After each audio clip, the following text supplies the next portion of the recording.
በጣም ያመንከው ሰው ሲከዳ ልብህን መጠበቅ ነው። ሰውየውን ግን በጥበብ ታስተናግደዋል።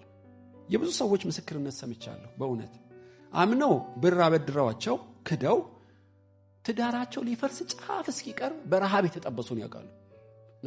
እድገት በሚመስል ወደ ሌላ ቦታ ልከዋቸው ሲመለሱ የእነሱን ቦታ የያዙባቸው ሰዎች ያውቃሉ።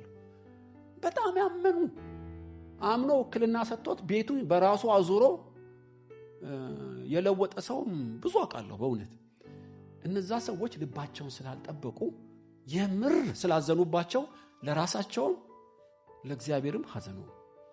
አይ ክርስትና ብሎ ድሮ ቀረ የሚሉ ሁለተኛ ቸርች አልመጣም የሚሉ ገጥመውኛል።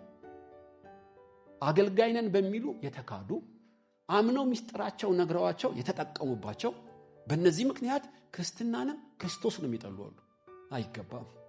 ልብን መጠበቅ ግድ ነው። አሉ ከዳተኞች በእግዚአብሔር ቤት ኖረው እና ስታምኗቸው የማይታመኑ በጣም አታላዮች፣ የመሳምና የንግግር ችሎታ ያላቸው እናንተን ለራሳቸው የሚጠቀሙባችሁ ብዙ አሉ።